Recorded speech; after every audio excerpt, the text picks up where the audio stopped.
अस्सलाम dear students. आज हम लोग फाइंड आउट जो करने जा रहे हैं equation of tangent plane, equation of normal line. ये दो चीज़ हम निकालेंगे। एक्सरसाइज 16.5 होवर एंड 10 की बुक से। 16.5 का tangent planes total differentials of functions of two variables.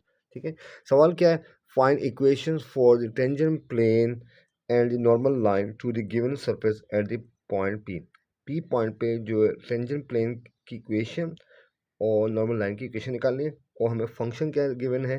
z is equal to 4x³ y² plus 2y। p point given है 1 -2 12। ये 1 है -2 12। ठीक है। अच्छा, अब हमारे पास जो इक्वेशन है उसका फॉर्मूला है जो है टेंजेंट प्लेन निकालने का, वो क्या है? fx x0 y0 x minus x0 plus fy x0 y0 y minus y0 minus z0 0 0।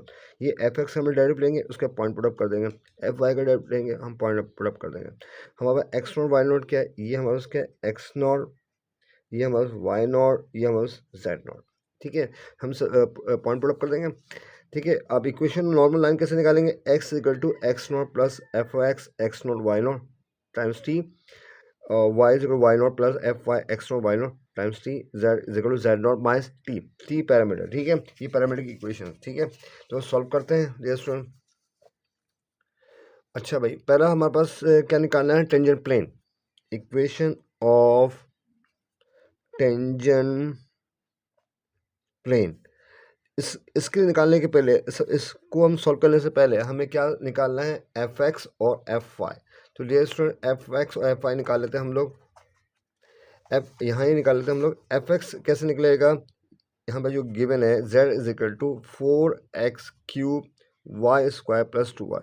इसको हम डायरेक्ट लेंगे विद रिस्पेक्ट टू x, तो हमारा क्या निकल आएगा? F of f x. ठीक है, ये एफ एक्स का मतलब क्या है? Differentiating f partially with respect to x। ठीक है, तो ये इक्विवेलेंट होगा double z over double x। ठीक है, अब यहाँ पे क्या y को ट्रीट करेंगे कांस्टेंट। हमें पता है that over any constant is equal to 0। तो यहाँ पे जो वेरिएबल है वो x³ है, उस ये पावर को मल्टीप्लाई करेंगे इस कोफिशिएंट से। 4 से 12 और एक पावर हम कम कर देंगे और y² को ऐसे रहने देंगे। ठीक है, यहाँ पे क्योंकि यहाँ पे कहीं भी x नहीं आ रहा, इसका मतलब यहाँ पे क्या 1 है, तो इसका मतलब डेरिवेटिव ऑफ कांस्टेंट इज 0। तो ये पूरा 0 हो जाएगा। ठीक है, ये टर्म यहाँ पे कोई y नहीं आया इस टर्म में, तो सॉरी x नहीं आ रहा, तो यहाँ पे 0 कर देंगे, खलास कर देंगे। ठीक है, इसी तरह अब हम निकालेंगे f of y. F of y means double z over double y। तो क्या निकलेगा? अगर हम इसको सॉल्व करते हैं, इसी z को y के लिहाज से हमें डायरेक्ट लेना है, तो x क्या हो जाएगा? ट्रीट करेंगे कांस्टेंट। Good student. ठीक है, तो 4x³ को छोड़ना नहीं, यानी x³ को छोड़ना नहीं। ये 4 को मल्टीप्लाई कर 2 से क्या होगा? 8। x³ को छोड़ना नहीं था, और y का एक पावर 2 एक कम कर दो, क्या हो जाएगा? y हो जाएगा। अब यहाँ पे क्या है? पावर 1, तो 1 एक कम कर दो, पावर 0 हो जाएगा। y पावर 0 1 होता है, ये 2 बचा है हमारे पास। ठीक है, सही है। तो अब ये पावर रूल पढ़ लेना, यानी आपके पास x की पावर n है, तो क्या फॉर्मूला होता है आपके पास? Power into base power -1। ये आपके पास क्या है? डेरिवेटिव। अगर ये फंक्शन है, इसका डेरिवेटिव ये होगा। ठीक है, ये हो गया। अब हमारे पास क्या निकालना है? F x. हमें निकालना है f x x naught y naught. क्या है हमारे पास? एक्स नॉट वाई नॉट 1 -2 है, ऐसे ही है। ठीक है, इस फॉर्मूले में f x x naught y naught निकाल। ठीक है, तो क्या करेंगे? इसमें हम पुटअप कर देंगे। इसमें एक्स या क्या पुटअप कर देंगे बच्चों? 1 कर देंगे पुटअप, और वाई की जगह हम पुटअप क्या रहेंगे? -2। ठीक है, हम इसको पुटअप करते हैं।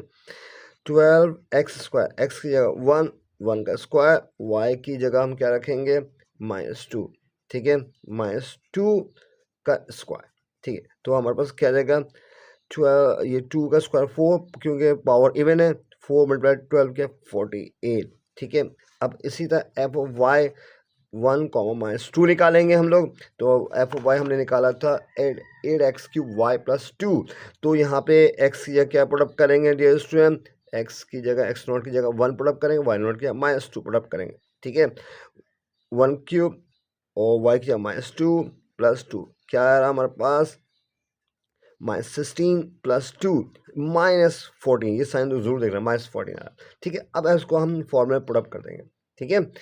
अब यहाँ पे एफ इसकी जगह हम पूरी चीज ये लिख देंगे क्या, 48 times x minus x not हमारे पास क्या लिया स्टूडेंट, एक्स नॉट हमारे पास क्या 1, शाबाश, प्लस एफ वाई की जगह हम क्या लिखेंगे 1 कॉमा माइनस 2 की जगह -14, तो ये प्लस माइनस क्या होगा, चलो -14, ठीक है। उसके बाद क्या लिखेंगे y minus y naught, y minus y naught हमारे पास क्या है -2, तो ये -2 रख दिया हमने।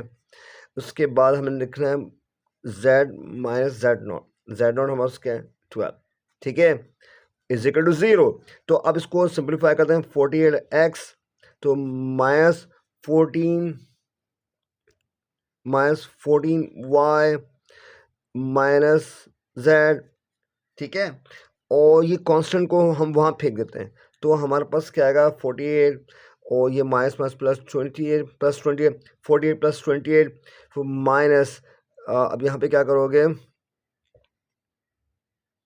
सॉरी -48 -28 प्लस 12, तो ये बन जाएगा -64, वो -64 राइट साइड में ले जाएंगे तो +64, ये हमारे पास निकल जाएगी इक्वेशन ऑफ टेंजेंट प्लेन, या आंसर आएगा। अब दूसरी चीज़ क्या निकाले जा रहे हैं डियर स्टूडेंट, हम निकालने जा रहे हैं equation of normal line, equation of normal line, वो कैसे निकलेगा डियर स्टूडेंट्स, हमारे पास क्या फॉर्मूला क्या है, x इज इक्वल टू क्या फॉर्मूला, एक्स नॉट हमारे पास क्या है 1 रख देंगे, और प्लस एफ एक्स हमने निकाला, एफ एक्स 1 कॉमा माइनस वो है 48 टाइम्स टी, ये पहले सॉल्व हो गया। वाई के लिए सॉल्व करते हैं, वाई नॉट की जगह हम रखेंगे -2 प्लस एफ वाई, ये निकाला हमने क्या -14, तो ये प्लस माइनस माइनस होगा -14 टी, ठीक है, जेड क्या हो जाएगा जेड नॉट हमारे क्या 12 माइनस टी, ये समझ में ये माइनस क्यों है, क्योंकि एक्चुअली आपका एफ ऑफ वाई जो निकला है वो -14 और फॉर्मूला जो प्लस है वो क्या माइनस हो जाएगा, ठीक है, तो ये हमारे पास निकल गया, ठीक है, ये इक्वेशन नॉर्मल आएगा, ठीक है, ये पैरामीट्रिक इक्वेशन है।